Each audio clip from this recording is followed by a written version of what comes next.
గౌతమ్ది ఏంటి మరి సిగ్గు లేదా? అంటే తెలుగు రాక లేకపోతే? వాడు సిగ్గు లేకుండా నవ్వాడు, నువ్వు సిగ్గు లేకుండా నవ్వుతున్నావు అని చెప్పాను. అది నోటి దూల ఎక్కడ, అది జారడం ఎక్కడ? ఇప్పుడు మీరు అది చేస్తున్నారంటే నేను అదే చెప్తాను. అది ఫన్ లో తీసుకోవచ్చు కదా, లైక్ తినేశారు పండు, బట్ అది ఫన్ కాదు అక్కడ. It's not funny.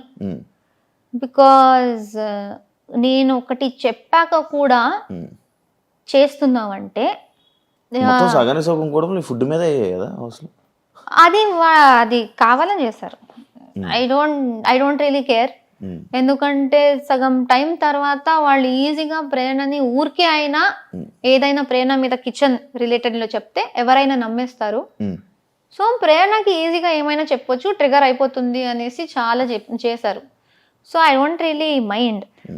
ఈ సీతాఫల్ విషయం కూడా మళ్ళీ చెప్పేస్తున్నా, that sitaphal I don't care. అక్కడ నేను తినకు అన్నా, ఎందుకంటే వాడు దీనికన్నా ముందు 5 తిన్నాడు. నేను అప్పుడు చీఫ్, మీరున్నారు హౌస్ లో, నేను చీఫ్ కాబట్టి నేను ఇంట్లో ఉన్న రేషన్ కూడా చూసుకోవాలి. మీరు వచ్చేసి అది నా రేషన్ లో కూడా, ఎందుకంటే నేను కూడా హౌస్ మేట్, నాకు ఎక్కడా అని మీరు అడిగితే నేనేం సమాధానం చెప్పాలి? Then you will come and tell me mega chief అయ్యి కొంచెం నువ్వు మేనేజ్ కూడా చేయడం రాదు నీకు, నువ్వెందుకు మెగా చీఫ్ అయ్యావని మీరు వచ్చి చెప్తారు.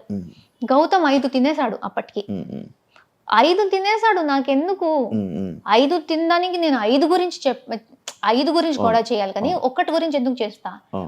సీతాఫల్ గురించి కాదు అసలు.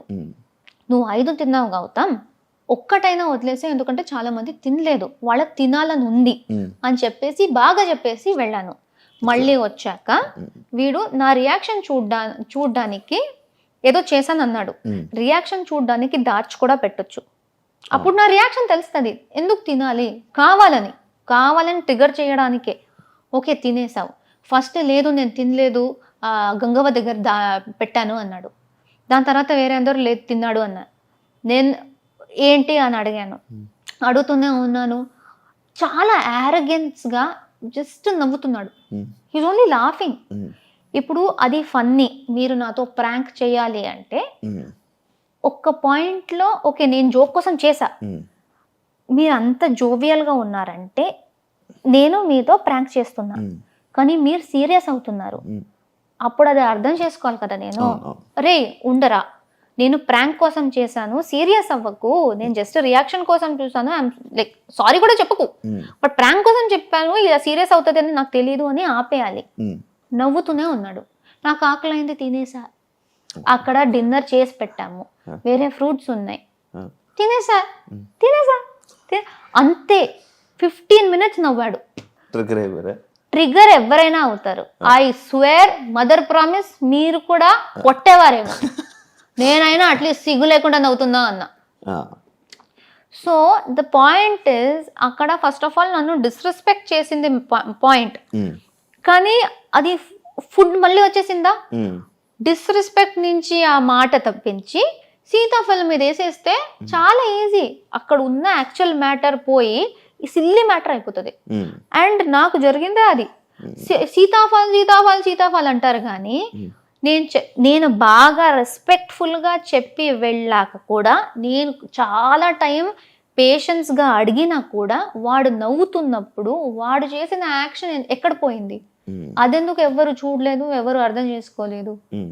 That's my point. Disrespect and that arrogance, నా మొహం మీద నవ్వడం, లైక్ నేనే జోక్ అన్నట్టు, ఆయన ప్రాంక్ చేసినట్టు కాదు, నన్ను జోక్లా చూసినట్టు నాకు అనిపించింది. సో ఐ వాజ్ లైక్, సిగ్గు లేకుండా ఎందుకు నవ్వుతున్నావు? చాలా మంది నువ్వు సిగ్గు లేకుండా తింటున్నావు ఎలా అంటావు? ఎప్పుడన్నా నేను తింటున్నావని ఫుడ్ గురించి నేను ఎప్పుడు మాట్లాడలేదు. అంతా నేను ట్రిగర్ అవుతూ కోపంలో ఉన్నప్పుడు కూడా నువ్వు నా మొహం మీద నవ్వుతూ ఉంటే ఆబ్వియస్లీ నా కోపం వచ్చింది, అంతే చెప్పాను. యాజ్ ఎ చీఫ్ గా మీరు ఫెయిల్యూర్ అని అన్నారు కదా కంటెస్టెంట్. బిగ్ బాస్ బెస్ట్ అని అన్నారు. బిగ్ బాస్ దృష్టి నాకు చాలు, కంటెస్టెంట్స్ నాకు అనవసరం. ఎందుకంటే ప్రతి ఒక్కరి దగ్గరకు వెళ్ళి సపరేట్గా మాట్లాడుతున్నప్పుడు మాకేమీ లేదు, నువ్వు మాతో బాగానే ఉన్నావు, నాకు ఎప్పుడు అలా అనిపించలేదు అంటారు. జనరల్గా ఉన్నప్పుడు ఆ సపోర్ట్ చూపించరు. సో నాకు తెలీదు ఇప్పుడు ఆ టెలికాస్ట్లో ఎంత వచ్చిందో తెలీదు, నేను టెలికాస్ట్ చూడలేదు. నేను చీఫ్ అయినప్పుడు చీఫ్కి హౌస్ మేట్కి తేడా ఉంటుంది. నేను చీఫ్గా ఉన్నప్పుడు రెస్పాన్సిబిలిటీస్ అందరికీ ఉంటుంది. ఆ రెస్పాన్సిబిలిటీస్ వాళ్ళు చేస్తున్నారా లేదా అని చూసుకోవాల్సిన బాధ్యత నాది. అది నేను చెప్పకపోతే నేను కూడా హౌస్ మేటే, నేను చీఫ్ ఎందుకు అవ్వాలి, వేస్ట్ చీఫ్. ఆ రెస్పాన్సిబిలిటీ నేను తీసుకోవాలి. సో ప్రతి ఒక్కరికి హౌస్లో డ్యూటీస్ ఉంటాయి. కొంతమంది ఇప్పుడు కుకింగ్ డిపార్ట్మెంట్లో ఉన్నారు, గిన్నెల డిపార్ట్మెంట్లో ఉన్నారు. వాళ్ళు వాళ్ళ పని టైం చేస్తేనే ఫుడ్ వస్తుంది. కుకింగ్ డిపార్ట్మెంట్ వాళ్ళు చేస్తున్నారు, గిన్నెల డిపార్ట్మెంట్ వాళ్ళు చేస్తున్నారు. అందరూ చేస్తున్నప్పుడు నేను ఎవరెవరు చేయట్లేదో వాళ్ళకి చెప్పాలి. సో నేను ఏది ఇప్పుడే చేయి అని ఎప్పుడు కూర్చోను. ఫుల్ డే ఇస్తా నీకు, ఫుల్ డే, రాత్రి దాకా టైం తీసుకో, ఎప్పుడైనా చెయ్యి. ఎందుకంటే నువ్వు పని చేయడానికి రాలే, కానీ నీ డ్యూటీ చెయ్యి. ఎందుకంటే వేరే వాళ్ళు చేస్తున్నారు, ఎవ్రీబడి ఈజ్ ఈక్వల్. చెయ్యకపోతే ఎండ్ ఆఫ్ ద డే నేను గట్టిగా చెప్పేదాన్ని. బట్ ఐ థింక్ ఆ గట్టిగా చెప్పేది ఒక్కటే రిజిస్టర్ అయింది. ఎందుకంటే ఫుల్ డే నేను బాగా ఉన్నది ఎందుకు రాలేదు, ఆ గట్టిగా చెప్పేదే ఎందుకు వస్తుంది. So that's what I don't understand. మంచిగా చాలా రెస్పెక్ట్తో నవ్వుకుంటూ ప్రేరణ ఎలా బబ్లీగా ఉంటుందో ఆ రకంలో చెప్పి రిక్వెస్ట్ చేసింది చాలా ఉంది. కానీ నేనేదో గట్టిగా చెప్పిందే ఎందుకు వస్తుంది. అండ్ ఎంత రిక్వెస్ట్ చేసా హౌస్ మేట్స్ని, ఈ వీక్ మా ఫ్యామిలీస్ అందరూ ఇంటికి వస్తున్నారు, మేమే దగ్గర నుంచి మా ఇల్లు మొత్తం వాళ్ళకి చూపిస్తున్నాం, కొంచెం నీట్గా పెట్టుకోండిరా, వాళ్ళకు కూడా బాగుంటుంది, మేము కూడా షో ఆఫ్ చేసుకోవడానికి బాగుంటుంది. చాలా చెప్పాను, ఎవ్వరూ మాట వినలేదు. నేను చాలా చేశాను. నేను గౌతమ్ది కూడా గిన్నెల దగ్గర that irresponsible thing, he was very irresponsible. That's why I said irresponsible. ఇప్పుడు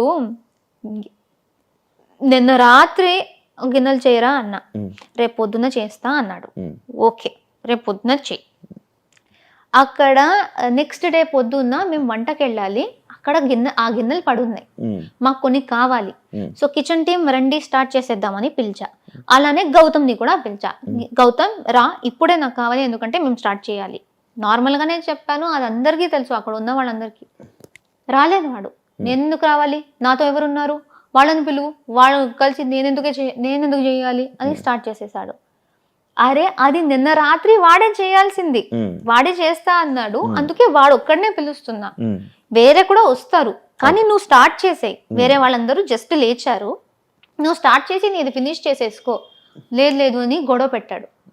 నేను చెయ్యను, నేనెందుకు చేస్తా, నువ్వెవరు చెప్పడానికి, ఆర్డర్ ఎలా చేస్తావు, ఇప్పుడే చేయనేసి. అరే అప్పుడు నేను కుకింగ్ చేయాలంటే అప్పుడే గిన్నెలు కావాలి కదా, కుకింగ్ టీమ్ని పిలిచాను, వాళ్ళు వచ్చారు కదా, నాకెందుకు అని వాళ్ళు కూర్చున్నారా. సో వాడికి చెప్పిన మాట వాడెందుకు చేయట్లేదు. అండ్ వాడు ఆ సీతాఫలం విషయంలోనే ఇర్రెస్పాన్సిబుల్గా హౌస్ గురించి ఆలోచించకుండా చేశాడు. కాబట్టి నేను కొంచెం బాధ్యత ఉన్న రోల్ ఇచ్చాను, గిన్నెలు తోమడం. వాడు అక్కడ కూడా అది చేయట్లేదు. So I said you're very irresponsible. So దాన్ని కూడా మాట జారావన్నారు. ఎందుకు అది జారడం, చాలా ఆలోచించి అది 10 సార్లు జరిగినా నేను ఇర్రెస్పాన్సిబులే అంటాను. ఇప్పుడు జారడం ఏంటి, అనుకోకుండా చెప్పడం. అనుకోకుండా చెప్పలే, నీట్గానే అనుకునే చెప్పాను. నువ్వు అలా ఆడుతుంటే ఇప్పుడు చాలా మంది నన్ను రూడ్ అన్నారు. నేను రూడ్ అనిపిస్తే వాళ్ళు రూడ్ అంటారు. నేను కూడా గొడవ పెట్టనా, నువ్వు ఎలా చెప్తావు అనేసి. ఒక నామినేషన్లో నబీల్ని గౌతమ్ ఫేక్ అన్నాడు. నువ్వు జెన్యునే కాదు, నిన్ను సపోర్ట్ చేసి నేను రిగ్రెట్ చేస్తున్నా, you are not genuine, you are fake అన్నాడు. అది బ్రాండ్ చేసినట్టే ఒక పర్సన్ని, అంటే నువ్వు రియల్ కాదు వేరేలా నటిస్తున్నావు అనేసి. సో నువ్వు ఎవరిని ఎలాగైనా పిలవచ్చు, పర్సన్నే నువ్వు ఫేక్ అని పిలవచ్చు, కానీ నువ్వు ఇర్రెస్పాన్సిబుల్గా యాక్ట్ చేస్తూ ఉంటే అది చెప్తే తప్ప. మొత్తం అంతా అనుకొని అలా జరిగే. అంటే ఒక పాయింట్ తర్వాత ఈ ఫుడ్ విషయంలో కానీ మాటలు నేనేం చెప్పినా ప్రేరణ ఇది చేస్తుంది అని కొంచెం గట్టిగా చెప్పేస్తే జనాలు నమ్ముతారు అని తెలిసాక ఏం లేకుండా కూడా ఇరికించేశారు. సో అందుకే ఒక పాయింట్ తర్వాత నేను అది సీరియస్గా తీసుకోలేదు. నిజంగా నిజంగా ఎవరికి అర్థం అవుతుందో సిచ్యువేషన్స్ వాళ్ళు అర్థం చేసుకుంటారు. ఊరికే ఈ స్ట్రాటజీస్ మొత్తం నమ్మేసి మాట్లాడే వాళ్ళు ఏమైనా అయిపోయి నాకు పర్లేదు అనేసి వదిలేస్తారు. కిచెన్లో ఉంటే ఎక్కువ గొడవలు అవుతాయి అనిపించిందా? నాకైతే అయ్యే. అదే కిచెన్ అనేది ఇట్స్ వెరీ రిస్కీ ప్లేస్. అవును, యాక్చువల్లీ ఒకటి ఉంది, అందరికీ వండేసి కుక్ చేసి దాని తర్వాత ప్రేరణ సపరేట్గా కుక్ చేసుకుంటుంది. ఈ పాయింట్ మీద నీకు చాలా ఇబ్బంది అయిందని స్టార్ట్ అంటే నేను సపరేట్గా ఎప్పుడు కుక్ చేసుకునేదాన్ని అంటే నాన్ వెజ్ ఉన్నప్పుడు I was only veg person. లేకపోతే నాకు థైరాయిడ్ ఉంది, నేను కొన్ని తినలేను. కాలీఫ్లవర్, గోబీ, క్యాబేజీ ఇలాంటివి నేను తినలేను. అలాంటి గోబీ ఇలాంటి కర్రీస్ చేసినప్పుడు నేను సపరేట్గా చేసుకోవాలి, ఎందుకంటే నాకు అలర్జీ స్టార్ట్ అయిపోతుంది. సో కొన్ని ప్లేసెస్లో చేసుకోవాలి, చాలా మంది చేసుకున్నారు. మా సీజన్లో టైమర్ ఉంది. సో కష్టం ఏంటంటే ఆ టైంలోనే వంట చేసుకోవాలి. చాలా మంది వాళ్ళ టైం ఉంది కదా నేను చేసుకుంటాను, వాళ్ళు చేసుకున్నప్పుడు ఎవరు పాయింట్అవుట్ చేయలేదు. కానీ నేనేదో చేస్తూ ఉంటే ఇండివిజువల్ కుకింగ్ అన్నారు. ఇప్పుడు విష్ణు కూడా నా మీద ఒకటి వేసింది, సీత నీ వల్లే నువ్వు ఇండివిజువల్ కుకింగ్ చేస్తున్నావు అనేసి సీత వదిలేసింది కుకింగ్ని. కానీ సీత నాతో మాట్లాడిన ఫుటేజ్ ఉంది, ప్రేరణ నీ వల్ల నేను వదిలింది కాదు విష్ణు వల్ల అని చెప్పి. కానీ అక్కడ ఆ విష్ణు నా మీద ఇది వేసినప్పుడు సీత లేదు. సో విష్ణు గట్టిగా నువ్వు చేసావు, అందుకే నువ్వు చేసావు అంటే సీత లేదు డిఫెండ్ చేసుకోవడానికి. నేను చెప్పే మాట, విష్ణు చెప్పే మాట, మీరెవరిని నమ్ముతారో అది వాళ్ళ మీదే ఉంటుంది. So at least I'm very happy that బయట నాకు సపోర్టర్స్ నేను సీతతో మాట్లాడింది మొత్తం రికార్డ్ చేసి వాళ్ళు పెట్టారు. సో సీత చెప్పింది ప్రేరణ వల్ల కాదు అనేసి. ఈ చిన్న చిన్న ప్రూఫ్ లేకపోతే నా కోసం వీళ్ళు బయట చేశారు, అది లేకపోతే అందరూ నేను ఇలానే అనుకుంటారు. నాకు దోశ విషయం స్టార్టింగ్ లో కూడా అలానే జరిగింది. విష్ణు మొత్తం ఏడ్చేసింది దోశలో. ప్రేరణ కోపంలో ఉంది, విష్ణు ఏడుస్తుంది, పక్కా ప్రేరణనే చేసింది అనేసి నమ్మేశారు. వీకెండ్ లో నాకు సార్ చూపించారు వీడియో. నాకు సార్ చూపించి ప్రేరణ తప్పేముంది దీనిలో, ఏం చేసింది, నువ్వు చెప్తున్నట్టు నువ్వు అక్కడ ఏడ్చి డ్రామా అంతా చేసినట్టు ప్రేరణ ఏం చేసింది వీడియోలో లేదు, నేను నార్మల్ గానే చేశాను. So this is the thing that నాకు కూడా ప్రూఫ్ ఉంది దాట్ జనాలు ఎలా అయినా చెప్తారు, కానీ దానికి ప్రూఫ్ ఉంది దట్ నేను చేయలేదు. ఆ ప్రూఫ్ చూపించకపోతే హౌస్ మేట్స్ మొత్తం నా మీద నామినేషన్ వేసేవారు. ఆ మండే పక్కా వేసేవారు, నువ్వు ఒక దోశ గురించి ఎలా అలా వేస్తావు అనేసి. ఆ ప్రూఫ్ వచ్చేసింది కాబట్టి నమ్మారు, వీడియో ఉంది కాబట్టి నమ్మారు. చాలా అలాంటిది జరిగాయి. ప్రతిసారి నేను ఒక వీడియో అడగలేను కదా. సో అది ఎందుకో మీరు అడగొచ్చు, దట్ కొంతమంది అడిగారు కూడా, మీకే ఎందుకు జరిగింది ఒక్కరు చెప్పొచ్చు. కానీ నేను చాలా మందిది కూడా మీకు ప్రూఫ్ తెచ్చి మరీ పెడతా నేను. బట్ మీరు నమ్మేది మీద ఉంది అంతే, ఎవరు ఎలా తీసుకుంటే అలా. పృథ్వీది మీది రివెంజ్ నామినేషన్ జరిగాకే ప్రేరణ గేమ్ మారింది అంటే మీరు ఏమంటారు? ఏదైతే రివెంజ్ నామినేషన్ మీద జరిగింది, పృథ్వీ మిమ్మల్ని నామినేట్ చేశాడో దాని తర్వాత ప్రేరణ గేమ్ మారింది. నాకు పర్సనల్ గా తెలీదు, చూసే వాళ్ళకి ఎలా కనిపించిందో కూడా నాకు తెలీదు. నేను హౌస్ లో ఉన్నప్పుడు చెప్పాను, ఆ కిల్లర్ గర్ల్స్ అనేది జరిగిందో నాకు లోయెస్ట్ పాయింట్ హౌస్ లో. సో ఇమోషనలీ కొన్ని డేస్ కి నేను దానిలో ఎఫెక్ట్ అయ్యా. సో కొన్ని డేస్కి అది ఎఫెక్ట్ అయింది కనిపించుండొచ్చేమో, కానీ గేమ్ మారింది అని నాకు తెలీదు. జనరల్గా నేను ఎలా ఉన్నానో అలా ఆడాను. బట్ ఒకటి ఎఫెక్ట్ అయినప్పుడు దానికి కొంచెం ఎఫెక్ట్ ఉంటుంది కదా, కనిపిస్తుంది కదా. నేను రోబోట్ కాదు. నేను నార్మల్గా తీసుకున్నా ఆ డెసిషన్ని. ఇప్పుడు ఇది కూడా ఒక ఎగ్జాంపుల్. నేను పృథ్వీ కాకుండా ఎదుటి వాళ్ళ మీద వేస్తే గ్రూప్లో వేస్తున్నారు, గ్రూప్ గేమ్ ఆడుతున్నారు అని చెప్పొచ్చు. కానీ అక్కడ నేను ఏ బయస్ లేకుండా గ్రూప్ ఉండకూడదు అనేసి పాయింట్స్ నీట్గా వినేసి ఏది నాకు బెటర్ అనిపించిందో నాకు పృథ్వీకి ఎక్కడ హర్ట్ అయింది? నేను నీ క్లాన్లో ఉన్నా, నువ్వు నన్ను ఎలా వేస్తావు? క్లాన్మేట్ని వేయకూడదు కదా, ఎదుటి వాళ్ళని వేయాలి కదా, నన్ను ఎందుకు వేసావు అని పృథ్వీ కోపం వచ్చి పృథ్వీ నా మీద వేసాడు. సో నాకేం అర్థం అవ్వట్లేదంటే అది ఏదో నేను ప్లాన్ చేసి నాకు పృథ్వీ నచ్చకుండా నేను అప్పుడు దాకా పృథ్వీని వేయలేదు. అండ్ మా మధ్య ఏ గొడవ ఏ డిసగ్రిమెంట్ ఏం జరగలేదు. సో నాకేముంటది సడన్ గా నీ మీద ఏదో వేయడానికి. అక్కడ నార్మల్ గా తీసుకున్నా కానీ అదేదో స్ట్రాటజీలా అనుకున్నారు. I don't understand. అండ్ అప్పుడు నాకు బాధ వేసింది దట్ నేను నార్మల్ గా ఆడడానికి ట్రై చేసినా మొత్తం నా అగేన్స్ట్ అయిపోయారు అనేసి. దట్ వాజ్ మై లో పాయింట్. వైల్డ్ కార్డ్ వచ్చినప్పటి నుంచి డే 1 నుంచి హరితేజకి నీకు ఎందుకు పడేది కాదు? డే 1 నుంచి కాదు, నాకు హరితేజ గారికి చాలా మంచి బాండింగ్ అయింది స్టార్టింగ్ లో. కిల్లర్ గర్ల్స్ దాకా వి వర్ సో క్లోజ్. అందుకే నాకు షాక్ అయింది కిల్లర్ గర్ల్స్ తర్వాత మా మధ్య ఎలాంటి సిచ్యువేషన్ జరిగిందో. I was in complete shock. ఎందుకంటే కిల్లర్ గర్ల్స్ దాకా నాకు ఇంట్లో అందరికన్నా ఎక్కువ నచ్చింది హరితేజ గారి. అప్పుడు దాకా I thought she's a beautiful person.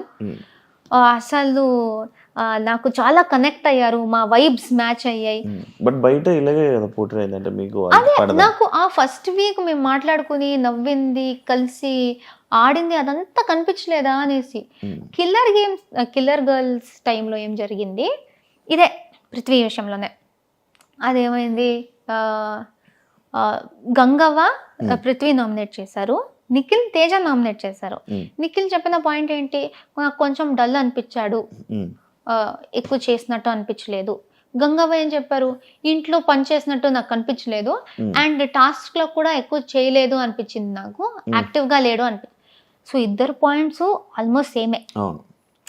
So ఇప్పుడు నేను చూడాలంటే ఆ టాస్క్ గురించి మాట్లాడుతున్నారు కదా, ఆ టాస్క్ లో నేను చూసినంత తేజ నాతో చాలా యాక్టివ్ గా ఉన్నాడు. నా చుట్టూ నేను ఎక్కడ ఉన్నానో, నా చుట్టూ ఎవరు ఎలా బిహేవ్ చేస్తున్నారో నాకు అదే తెలుసు. తేజ చాలా యాక్టివ్ గా ఉన్నాడు కానీ పృథ్వీ ఏం చేయలేదు. సో అది రెండు చూసుకుంటే నిఖిల్ అంటున్నాడు తేజ లోగా ఉన్నాడని, కానీ నేను తేజ హైగా ఉండటం చూసా. గంగవ్వ చెప్తుంది పృథ్వీ కొంచెం ఎఫర్ట్ పెట్టలేదు, నాకు కూడా పృథ్వీ ఎఫర్ట్ పెట్టలేదు అనిపించింది. సో గంగవ్వ చెప్పేదానికి ఇంకొంచెం నిజం ఉందేమో అనేసి నేను పృథ్వీ వేసాను. సో నేను హరితేజ గారు కిల్లర్ గర్ల్స్ అక్కడ. సో నేను హరితేజ గారికి చెప్పాను, అరే ఏంటి పాయింట్స్ అంతా సేమ్ ఉంది but I think Gangavva point ఇంకొంచెం గట్టిగా ఉంది అని చెప్తే నేను అడిగాను మీరేం చేసేవారు. అప్పుడు హరితేజ గారు చెప్పారు, నాకు కూడా గంగవ్వదే గట్టి పాయింట్ అనిపించింది, నేనుంటే కూడా అదే చేసేదాన్ని అన్నారు. దెన్ వీకెండ్ వచ్చింది. వీకెండ్ వచ్చినప్పుడు నాకు సార్ అడిగితే షీ సెడ్ గంగవ్వ పాయింట్లో ఏమి లేదు సార్, ఆమె పృథ్వీ మీద ఏదో పగ పెట్టుకునే ఇలా చేసింది అనిపించింది నాకు, గంగవ్వ పాయింట్లో అసలు ఏం లేదు, దమ్మే లేదు అంది. అప్పుడు నేను ఫ్లిప్ అన్నా. నా మీద అభిప్రాయం మారొచ్చు కానీ మీకు అనిపించేదే మీరు ఎలా మార్చుకుంటారు. గంగవ్వ పాయింట్లో దమ్ము ఉంది లేకపోతే దమ్ము లేదు. ఒక పాయింట్లో దమ్ము ఉంది అన్నప్పుడు అదే కంటిన్యూ అవ్వాలి కానీ సడన్ గా దమ్ము లేదు ఎలా అవుతుంది.